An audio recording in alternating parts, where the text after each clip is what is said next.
People, welcome to our channel the air family blog. कैसे हैं आप सब लोग। आज मैं काफ़ी दिन बाद वीडियो बना रही हूँ। बहुत मुश्किल से मन को मनाया है। जैसे कहते हैं चलते का नाम ज़िंदगी, तो ज़िंदगी कभी रुकती नहीं है। एज यू ऑल नो कि मेरे पापा बहुत बीमार थे। मार्च एंड में उनको ब्रेन स्ट्रोक आया था और उनके दिमाग ने बिल्कुल काम करना बंद कर दिया था। 1-1.5 महीने हम लोगों ने उनको हॉस्पिटल में रखा,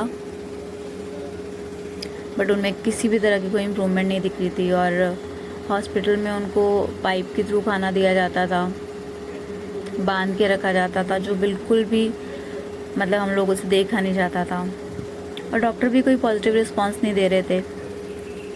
उनका कहना था कि पापा हो सके तो 1 हफ्ते में भी ठीक हो सकते हैं, और ना हो तो 1 साल भी लग सकता है, 2 साल भी लग सकते हैं। तो डॉक्टर ने भी हमें ये सजेशन दिया कि आप इन्हें घर ले जाके इनकी सेवा करो। तो हम लोगों ने घर पे ले गए और विदिन 2 डेज़ उन्होंने अपने आप मतलब पाइप हटा के उन्होंने खुद से खाने की कोशिश की, तो उन्होंने खाना भी खाना शुरू कर दिया। बट ये है कि उनमें अग्रेशन बहुत ज़्यादा था, बहुत ज़्यादा अग्रेसिव हो जाते थे वो, और घर की चीज़ें उठा के फेंकने लग जाते थे, अपना डायपर उतार देते थे, मतलब बहुत सारी चीज़ें थी। तो हम लोगों ने एक डिसीज़न लिया। बुआ ने हमें बोला कि मेरी बुआ इलाहाबाद रहती हैं, मेरे पापा भी इलाहाबाद में ही पैदा हुए थे। तो मेरी बुआ ने बोला कि इन्हें मेरे पास भेज दो ताकि मैं इनकी अच्छे से सेवा कर सकूं, क्योंकि यहाँ पे छोटा भाई रहता है, मेरी मॉम तो है नहीं, छोटा भाई रहता है यहाँ पे। तो वो मतलब एक फ़ीमेल टच चाहिए होता है हर घर में, एक फ़ीमेल की बहुत ज़रूरत होती है, और ऐसे में तो बहुत ज़्यादा। तो बुआ ने बोला इन्हें मेरे पास भेज दो,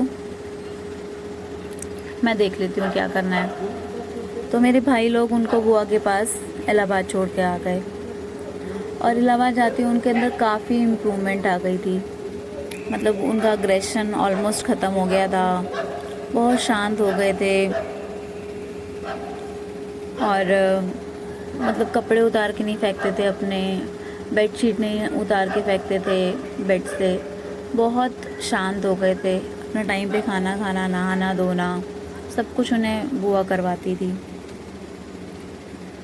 पर अचानक एक दिन ट्यूसडे को 9 सितंबर वो घर से निकल गए थे।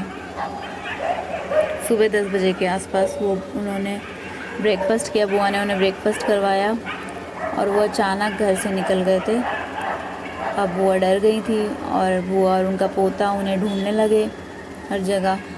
उन लोगों ने सब जगह ढूंढ लिया, आस पड़ोस में, थोड़ा दूर जाके भी देख लिया, बट पापा मिले ही नहीं कहीं पे भी। तो उन्होंने हमारे पास कॉल किया। हम भी डर गए और कि क्या हो गया अचानक से। तो हम लोग ने बोला कि आप लोग पुलिस में इन्फॉर्म कर दीजिए। पुलिस में इन्फॉर्म करने गए तो उन लोगों ने बोला कि कम से कम 24 आवर्स लगते हैं रिपोर्ट लेने में, आप 24 आवर्स का वेट कीजिए, उसके बाद ही हम रिपोर्ट लिख पाएंगे, हम कंप्लेंट ले पाएंगे। बट आप अपना नंबर दे दो कि अगर कुछ होता है, पता लगता है तो हम बता देंगे। तो हम फिर से उन्हें ढूंढने लगे। इतने में कुछ देर बाद में ही बुआ के पास कॉल आ गया कि हमें एक बुज़ुर्ग से अंकल मिले हैं जो शॉर्ट्स एंड टी शर्ट में हैं, लेकिन अब वो ज़िंदा नहीं है। तब हमें पता चला कि हमारे पापा हमें छोड़ के जा चुके हैं। और सबसे हैरानी की बात ये है, सोचने वाली बात और हैरानी की बात ये है कि जब पुलिस ने सीसीटीवी कैमरा चेक किया तो पता चला कि हमारे पापा किसी के साथ बाइक पे बैठ के गए हैं, और जहाँ वो हमें मिले हैं वो त्रिवेणी नदी का किनारा था। मतलब पापा वहाँ आए और उन्होंने अपने प्राण त्याग दिए। शायद पापा को वहीं वही ज़मीन बुला रही थी शायद, जहाँ उनको मुक्ति मिलनी थी। सोच के भी इतना अच्छा लग रहा था कि अच्छा क्या, बहुत अजीब भी लग रहा था, अच्छा भी लग रहा था कि चलो बहुत अच्छी जगह पापा को मुक्ति मिली है। और सोच के लेकिन हैरानी भी हो रही थी कि पापा इतनी दूर पहुँच कैसे गए। कमाल की बात यह है कि पापा बोल नहीं सकते थे, मेंटली अनस्टेबल थे, तो उनको अपने पीछे बाइक पे किसने बिठा लिया और बिठाने के बाद ऐसी जगह पे कैसे छोड़ दिया जहाँ लोग अपने आखिरी टाइम पे जाने की सोचते हैं बट पहुँच भी नहीं पाते। पर एक कुछ सवाल हमारे मन में आते हैं जो पापा के साथ ही चले गए हैं और जिनके जवाब अब हमें शायद कभी मिलेंगे भी नहीं। और पापा श्राद्ध के तीसरे दिन, श्राद्ध स्टार्ट होने के तीसरे दिन चले गए हमें छोड़ के। बस यही दुआ है कि ऊपर वाला उनकी आत्मा को शांति दे।